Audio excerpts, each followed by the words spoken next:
Hey everybody, Demi here. Now, I suppose that we've taken a long enough hiatus, given how long it's been, since we last looked at those Ocular Max Combaticons, yeah? So let's go ahead and continue that little sub-series by looking at the third of this set for me, which is Mastermind Creations PS-13 IMPETUS. So IMPETUS here is Mastermind Creations' take on Vortex, the helicopter of the Combaticons, and honestly, pretty fun figure so far. Now, I honestly find new things out about this figure every time I pick it up, partially because I refuse to ever open a set of instructions, but hey, we're all entitled to our own ways of having fun.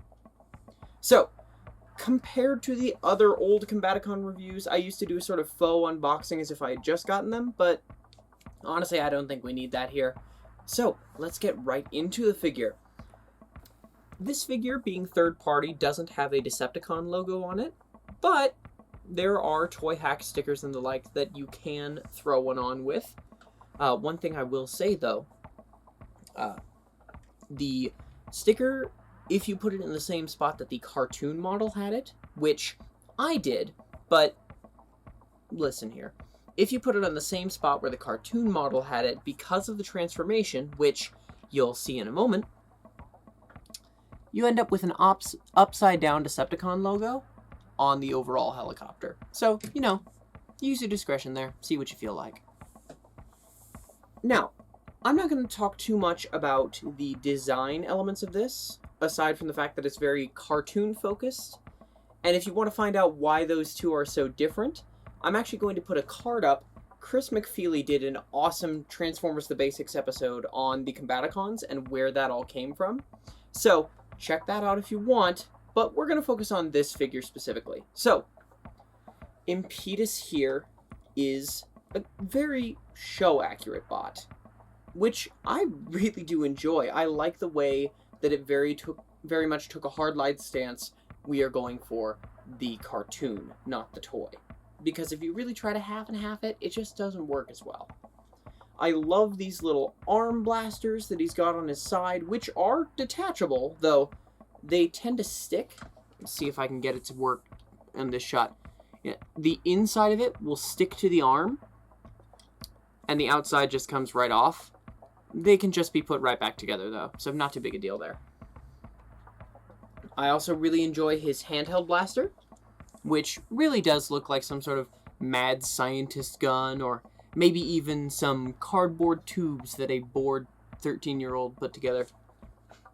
Just a fun little weapon there. In terms of other design little bits, I love these faux windows on his side skirts.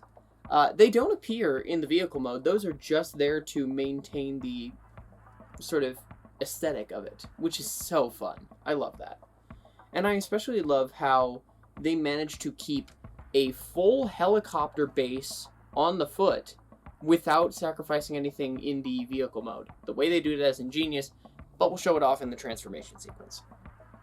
So, one thing that I didn't notice actually until looking at the included collector card, which IMPETUS is holding here, the back, or the inside of the legs, I thought looked really weird and hollow and really showing off the combiner fist a bit too much. Again, stuff we'll talk on later. But, no, the back flaps are supposed to cover that. I didn't notice. I'm just that stupid. Again, I should read instructions. But where's the fun in that? It's just so fun to see this sort of masterpiece style figure of a combiner team character, which is kind of, well, I was going to say impossible when I wrote this, but in between when I wrote this script and when we're actually filming this, because yeah, I've been sitting on this for a while, we got that Takara Tomy Masterpiece Trainbot set started. The first one's released, second one on pre-order right now. Oh, if I had the money, I'd go for it. But IMPETUS here, I'm betting is probably going to be showing those Masterpiece Trainbots a bit of shame, because this is a bendy fellow. Looking at the full posability, which, yeah, we got posability back again, woo!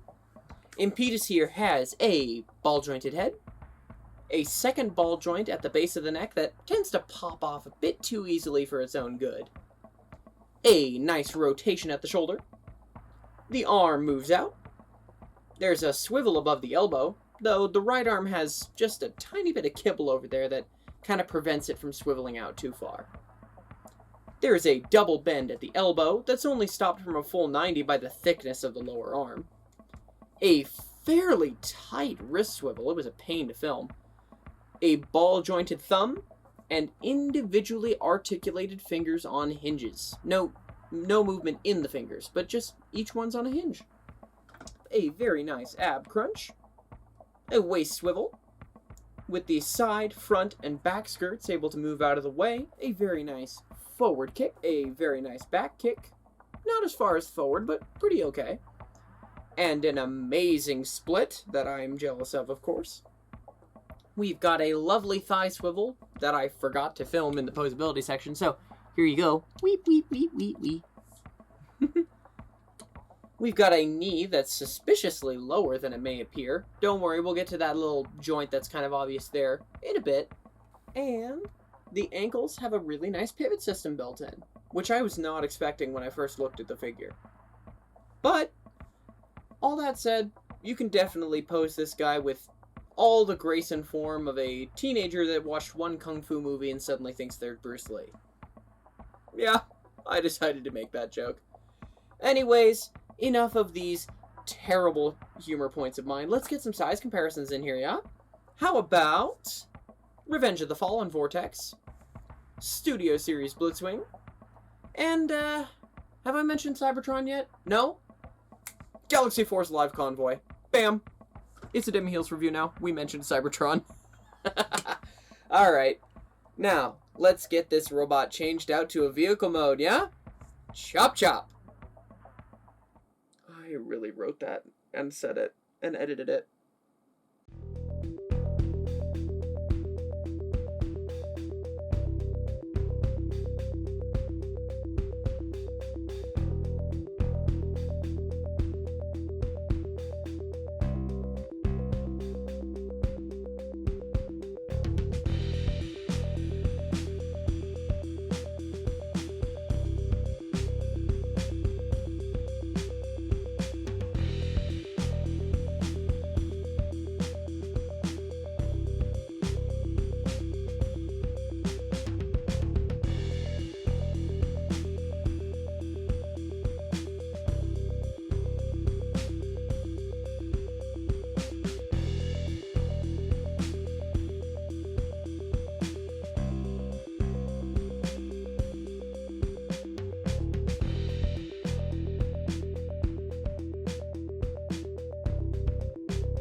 And here we have the helicopter mode. IMPETUS manages to pull off a pretty impressive transformation here, hiding almost everything robot related into a very nice helicopter that I don't know the make and model of. Unfortunately, I'm not that well versed in real world vehicles and such. I usually prefer my designs as we are just making it up as we go, as you can probably tell by looking at my favorite toy line. So, if you want to educate me, please do so in the comments. I'd love to hear what this actually is. But, I definitely enjoy the fact that it is just a helicopter. They didn't worry about weapons platforms to make an excuse to leave the feet out, or whatever the hell Cybertron Buzzsaw is. Please, whatever. But, the things they did manage to squeeze onto this guy are quite fun. The little sidearm weapons do have places to tab in on the vehicle mode. Just nice and neat. And the included hand blaster, the handle actually does fold up, and you can undo the front and boink that right on the end there for a little pew pew pew pew pew pew pew helicopter look. It's quite fun, with a spinning rotor on the top and a not as well spinning rotor on the back that unfortunately likes to untab from itself too much, in my personal experience. There we go. It spins as well, but not as well. I did notice the top rotor tends to get a little wibbly with itself, but that's also because of other things that we'll talk about in the next section. One thing I was going to mention in the robot mode, but I didn't quite yet, all of these windows, with the exception of the front ones due to the transformation, are actual separate pieces that were tabbed in. However, there's no glue or anything holding them on, they're just tabbed in, so they can and have fallen out. Unfortunately, well, or fortunately, I should say, none of them have fallen out as I've been working with this guy to review him again. But just keep an eye out if you decide to get this figure yourself. Those windows can be a little tricky. If you want to super glue them in place or something, be my guest. Just be careful, use your discretion. I like the fact that we went with a more realistic vehicle mode here, because it sort of acts as a bridge between the modern cartoony Masterpiece style figures and the older realistic vehicle mode style Masterpiece figures. Like if you look at MP44, that's very cartoony. MP10, more looking at a realistic vehicle mode-ish. This is sort of the perfect bridge between the two. Cartoony with a realistic vehicle mode. I like it. Now, as much as I'd like to say that this is the best helicopter mode I've ever seen, I personally do like some of the other ones more. But that's, again, my choice and my aesthetic choice, with liking a more cartoony style over realistic. But this is still an amazing figure in terms of its vehicle mode. And it did eat up some pandemic spending money, so hey, whatever. Now, there is this sort of square hole on the bottom of the helicopter mode. Not sure where that comes from, but whatever it is, I assume it's a stand adapter or something. I don't have the stand for it, so if you find one, cool. You can have this guy in flight pose. Otherwise, there are nice landing gear that do roll. I didn't get a rolling shot over on the review desk, but they do roll pretty well. And if you don't like them out, you can fold them up. They fold up real nice. So, every time I see this vehicle mode, I'm just flabbergasted because they hide everything robot perfectly. There's no kibble in sight. No fuselages. It's just, well, no fuselages. You know what I mean. It's beautiful. So, let's go ahead and look at those size comparisons again. How about Revenge of the Fallen Vortex, Studio Series Blitzwing, and Evac or Live Convoy. Alright, that's a vehicle mode, which is normally where we end stuff, but there's a third mode on this one. So, I gotta hand it to the designers. Let's arm him up. I'm sorry in advance. Oh my god, that's bad.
And here we have the arm mode. Please appreciate the rotating shot. It took me like 5 minutes to fight with the stand to get that to balance on, because there's no port or anything for this.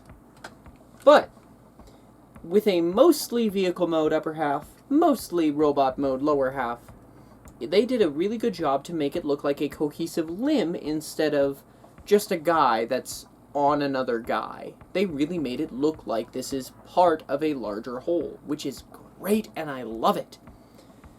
Now, I love the fact as well, sorry that I keep using love, but I love this figure, so deal with it. I really love that they decided to put the combiner mode parts inside the vehicle. One of the taglines of this line is all built in, which is one thing I love about this Bruticus, and one thing I'm really excited for with their Defensor coming up. We've seen some preview shots, but nothing big, so I want to get my hands on that once it's ready. Oh, that would be so fun. There are some customization options, actually, for the arm mode, if you see fit. I have, personally, in my hand right here, the blades condensed into two, and the top of the vehicle mode condensed in, like I believe the instructions tell you to, or like pictures will show. But you can also like fully extend the vehicle mode end, you could extend the blades, you could keep them as 4. There's plenty of options for how you want to show your Assaultus, if you don't want to call him by his Bruticus name. You could even take off the blades if you want to, for a cleaner look. But there's plenty of options there, and you can mix and match, figure out how you like to see it. Which is one thing I enjoy, is that there's not just one solid arm. You can customize some of the greebly bits. Well, not greebly, kibbly bits, I suppose would be more accurate. You can customize it, have some fun with it. Overall, a fun figure. I'm excited to have a combiner team in this scale that I actually feel fine picking off the shelf and playing with. With my only other combiner team experience, which don't expect a video on it, I do not want to fight with those figures, Zeta Toys Superatron. Like, my Silverbolt broke right out of the box. So it's just 4 combiner parts, or 4 limbs, with the combiner parts all attached on, and the entire torso, which is a separate piece from the leader of the team, just sitting on the wall, with the leader stuck in the box. These guys, they did come separately, so they're not all in the same box, but they are all built in, and they can be displayed in any shape. And these guys have taken a beating, honestly. Like, the worst I've seen damage was some tabs coming loose on Frodo and coming off, but everything still holds together fine. And with Impetus, this thing I have beaten to heck, and it's fine. Overall, solid. Like, 10 out of 10 in my opinion. This is a fun guy. I do prefer the other arm, which we'll see at some point in the future, but still a fun bot, and I'm excited to get to show the whole team off. But we're just talking about Impetus, and Impetus is fun even on its own. So if you want to, try to grab the G1 version. The G2 version just came out. There's plenty of options. So suit yourself, strike your fancy, have some fun with it. Treat yourself. And of course, have a great rest of your day, everybody. Bye.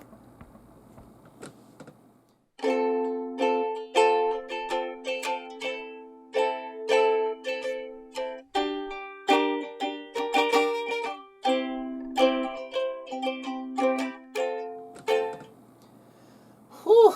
There's the third of the Combaticons down. Oh my goodness, I did not think I'd be able to get through that. Plenty of changes going on around here. Again, still kind of downsizing, changing what's in the collection. Not shilling my eBay again, but yeah. Plenty of stuff going on here. Plenty of personal stuff, too. Just started Invisalign. Had to take him out for this one because I was feeling self-conscious, but I might try to keep him in for future ones. Who knows?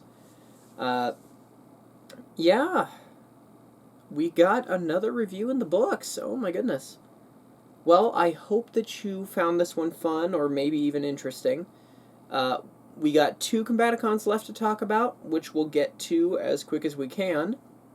And plenty of other stuff that I want to talk about at some point. I've got a couple other Masterpiece style figures aside from just the rest of the Combaticons I'd like to talk about. Heck, if people really want to, I may talk about Superatron in a little sort of quicker, even less scripted version. Which, by the way, if stuff felt a little weird compared to the past couple, this script is over a year old. I've been sitting on it, so sorry. But yeah, plenty of other stuff that I could be talking about, and I want to someday soon. But yeah, I'm not going to do the outro again, so bye.